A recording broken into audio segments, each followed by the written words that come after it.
سے پہلے میں آپ کو بتا دوں کہ اتحاد تو امام حسین علی مقام نے کربلا سے ہی ہمیں میسیج دی تھی۔ میں اہل سنت سے وابستہ ہوں، لیکن اس کا یہ مطلب نہیں ہے کہ حسین صرف شیعوں کے ہیں۔ جن کو ایمان ہوگا خدا اور خدا کے رسول پہ، اس کو ایمان ہونا چاہیے نواسے رسول صلی اللہ علیہ وسلم پہ، اور انسان کو اپنے ایمان پہ پھر نظر ڈالنی پڑتی ہے۔ اگر ذرا سے بھی انسان کے دل میں بغض حسین ہو، بغض علی ہو، تو انسان کو اپنے ایمان پہ نظر ڈالنی پڑے گی کہ میں مسلمان ہوں بھی یا نہیں بھی ہوں۔ آپ نے پتہ ہوگا کہ حدیث شریفوں سے یہ گواہی ہے کہ رسول خدا صلی اللہ علیہ وسلم نے خود ارشاد مبارک انہوں نے فرمایا کہ میں علم کا سمندر ہوں، اور اس علم کے سمندر کا جو باب العلم ہے وہ حضرت علی کرم اللہ تعالیٰ وجہ ہے۔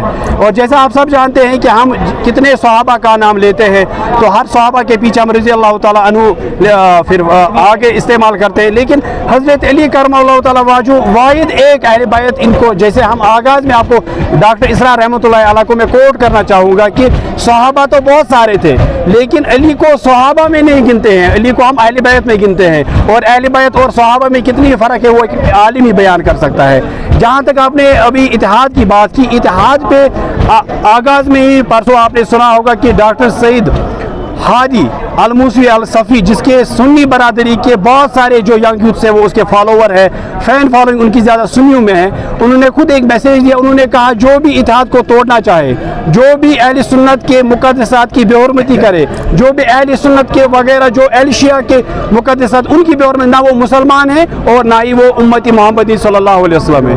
اور سب سے پہلے ہمیں دیکھنا ہوگا حسین نے اگر قربانی دی ہے، حسین نے اگر پورے اہل و عیال کی قربانی دی، کس لیے دی ہے؟ انہوں نے قربانی اس لیے نہیں دی کہ ہم مسلمان بھی رہے، شراب بھی پیے، ہم مسلمان بھی رہے، جھوٹ اور فریبی کا ساتھ بھی دیے۔ انہوں نے یزید کی اس بدبختی کو نکارا، جس یزید بدبختی کی حکومت جو تھی وہ ان چیزوں کو فروغ دے رہی تھی، اور شرائع محمد کہیں نہ کہیں نیچے آ رہا تھا۔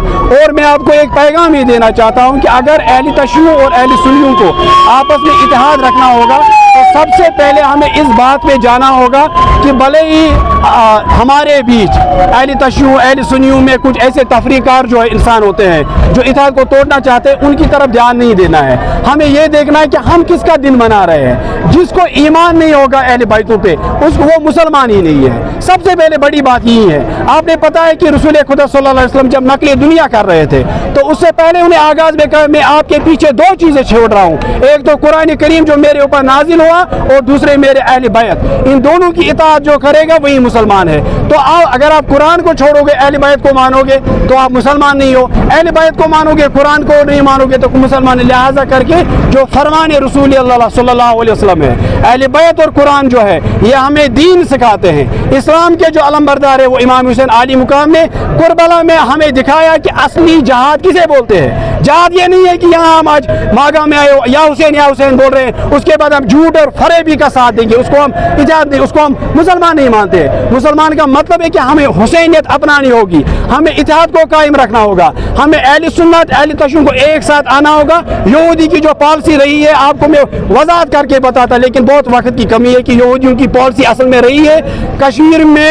اگر آپ دیکھو گے برسوں سے شیعہ اور سنی اتنا بڑا کانفلکٹ تھا، کسی کو پتہ نہیں تھا کہ شیعہ لوگ ہے کیا، سنی لوگ ہے کیا، لیکن یہ صرف یہودیوں کی چال تھی۔ اس یہودیوں کو چال جو ہے وہ رفتہ رفتہ اب ینگسٹر جو ہے ناکام بنا رہے ہیں، اور شیعہ نہ شیعہ ہے، سنی نہ سنی ہے، ہم صرف سارے مسلمان ہیں۔ ہمیں ان چیزوں کو اپنانا ہوگا، ان احکامات پہ ہمیں صادر ہو رہنا ہوگا۔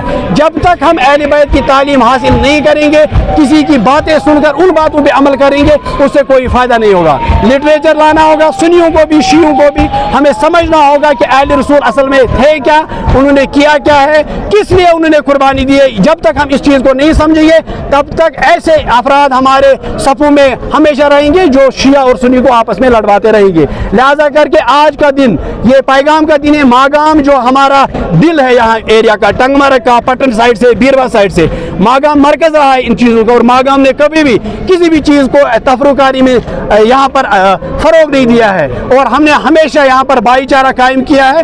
انشاءاللہ تعالی ماگام سے ہی میسیج آئے گی کہ ایران سے خبر آئی شیعہ سنی بھائی بھائی۔ انشاءاللہ قرآن بھی وہی بول رہا ہے، رسول خدا صلی اللہ علیہ وسلم کا پیغام بھی وہی ہے، اور اہل بیتوں کا پیغام بھی وہی ہے۔ اسلام زندہ ہوتا ہے ہر کربلا کے بعد، یہ ان شہیدوں کی یاد دلاتا ہے جنہوں نے اپنی شہادت دے کر اسلام کو زندہ کیا۔